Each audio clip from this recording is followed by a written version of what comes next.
मला महाजन साहेबांचं उदगीर मधलं भाषण आठवतंय आज. उदगीर मधल्या भाषणामध्ये महाजन साहेबांनी त्यांचं एक भाषण असेल, सोलापूर मधलं भाषण होतं. प्रमोद महाजन साहेबांचं सोलापूरचं भाषण होतं. तर त्यांनी सांगितलं की बाजार असतो जनावरांचा. तुम्हाला देखील उदाहरण मिळते. जनावरांचा बाजार असतो, त्याच्यामध्ये वेगवेगळ्या प्रकारच्या गायी, वेगवेगळ्या जातीच्या गायी त्या ठिकाणी असतात. पण तो बाजारात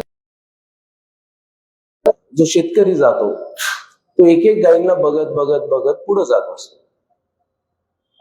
त्याला एक गाय दिसते, त्याला विचारतो तिथल्या याला, काय ह्या गायीची किंमत काय? तर तो सांगतो की 20,000 रुपये.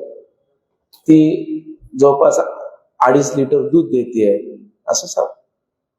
तो पुढे जातो, मग दुसरी गाय पाहतो चांगली, त्याचा भाव सांगून विचारतो. म्हणतो ही काय 40,000 रुपये, पण 5 लिटर दूध देते. थोडं पुढे गेल्यानंतर अजून एक गाय कडे पाहतो. ती गाय काय देते म्हटले, दूध किती लिटर? म्हणजे ही गाय जवळपास 7.5-8 लिटर दूध देते आणि ह्याची किंमत किमान 60,000 रुपये त्या ठिकाणी आहे. पण पुढे गेल्यानंतर एक चांगली, सर्वात चांगली देखणी गाय असते. तो विचारतो ह्याची किंमत काय? तो म्हणतो ह्याची किंमत आहे 1 लाख रुपये.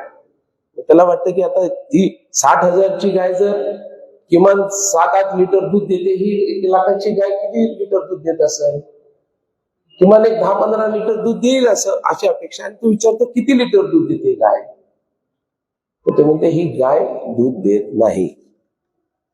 मग ह्याची एवढी किंमत कस काय? म्हणजे ही गाय दिसायला एकदम सुंदर आहे, बघा म्हणले किती सुंदर गाय. तसं हे लातूरचे आमदार आहे. दिसायला एकदम देखणे, सुंदर, अत्यंत चांगले, सोज्वळ, चांगले निश्चित. पण दूध काय देतंय हे जरी विचारा ना लातूरकरांना, आतापर्यंतच्या पूर्ण त्यांच्या कालावधी दिलंय, काय दिलंय, हा देखील प्रश्न लातूर विचारतो ना. काय म्हणतोय लातूर, म्हणजे किती लिटर तुम्ही लातूरला काय दिलंय, हा प्रश्न आहे.